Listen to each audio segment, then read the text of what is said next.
So I know I said I was going to film both videos for the day with my Cool Pad Legacy, aka this doodad right over here, this guy. Check out that red case. Yeah.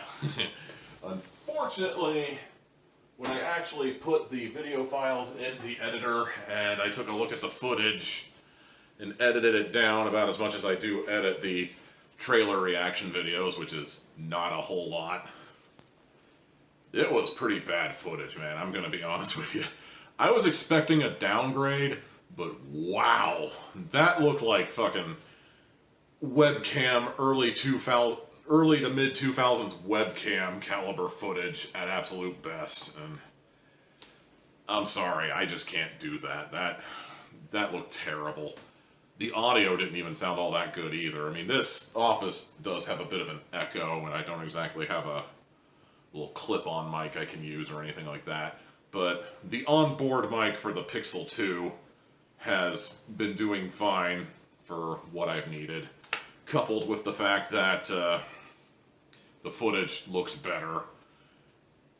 My Pixel 2 is officially my, yeah. It's my camera now, so let's just get to the Netflix review here.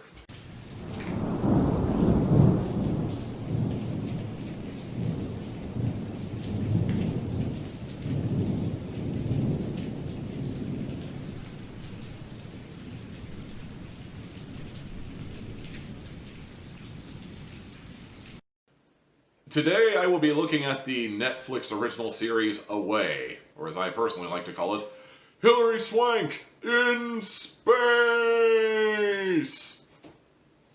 That's still funny, right? The whole thing in space thing, that's a meme that we're still doing, right? On one hand, yes, I will grant you that Hilary Swank is a name with some prestige, with some power, and you attach her name to it, you're gonna get people to watch it because, you know, hey, it's Hilary Swank, she won Oscars, that means it must be good, right? On the other hand, I didn't really care who was in it. I just saw the premise for it, and I thought to myself, hey, I got me a good old-fashioned space opera. I'm in the market for one of those now that Andromeda's no longer on Pluto TV. And yeah, I am still pissed about that. I love space opera. It's one of my favorite subgenres of science fiction. I'm a guy who goes through phases, you know. I went through a vampire phase, I went through an anime phase, I went through an anime vampire phase. That was weird.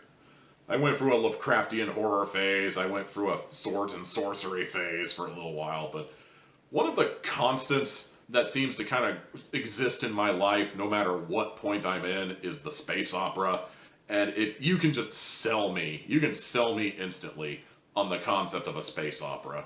Whether it's the incredibly goofy space operas like Red Dwarf, or whether it's the super serious, albeit a bit corny at times, kind of space operas like Andromeda, or whether it be whatever the Lex was supposed to be. I am in. All in, baby. The one thing I noticed with Away right out the gate is this is what we like to call hard sci-fi, i.e. a fictional story with fictional characters, but it's trying to be as scientifically accurate as humanly possible. And hard sci-fi definitely has its crowd. I hesitate to say that I'm in that crowd. I mean, I like soft sci-fi just as much as hard sci-fi. I liked The Martian, but I also liked Star Wars, you know. I like a lot of stuff with beam sabers and a lot of weird ship designs like you'd see in a show like Outlaw Star and stuff that just really doesn't make sense, but it doesn't have to, because it's in space!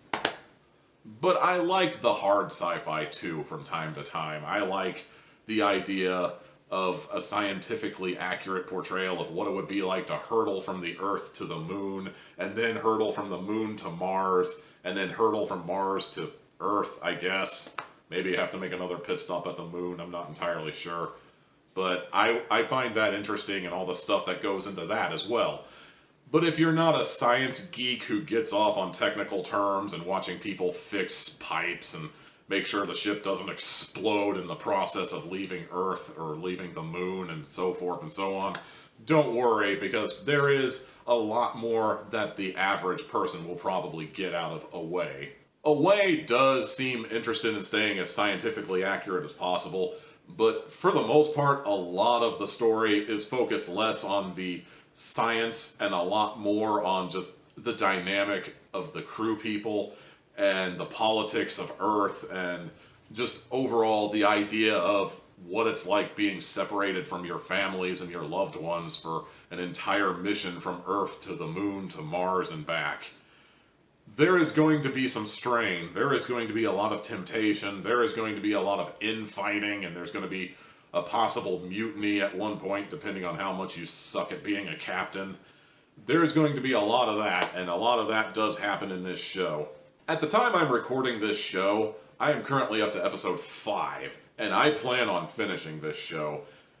Admittedly, I would probably be a lot further into the show than I am right now at the time I'm recording this, but between getting a new cell phone and the Stanley Cup playoffs going on and, you know, just life, I mean, what are you gonna do?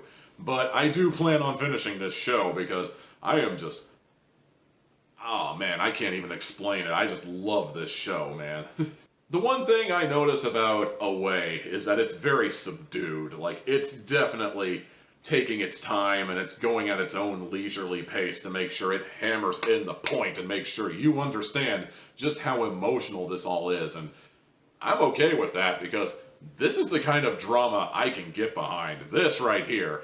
None of that fucking October faction, we're kids, you know, adjusting to life in the new school, and I'm gonna become the popular kid, and I'm gonna, you know, whatever, you know. Oh look, the character's gay now. We are talking about adults doing really important things, like making a trip to Mars. Tell me that's not awesome. I don't care what's going on in your high school. People are going to fucking Mars, and I am down with that. Admittedly, yes, there are a generous amount of episodes with some subtitles because obviously not everybody in the crew speaks English, let alone when they're talking to their own loved ones. There's a Russian guy, there's an Asian woman, etc., etc., but you kind of expect that, though. You expect people to speak their native language when they're talking to their families or talking to their government, etc. I don't like subtitles, but I get it, you know? I get it. Bottom line, you need to see this show. It is amazing. I am loving every minute of this show so far. 4 hats out of 4. I don't think I have done that for an entire Netflix thing all year, but I'm doing it now.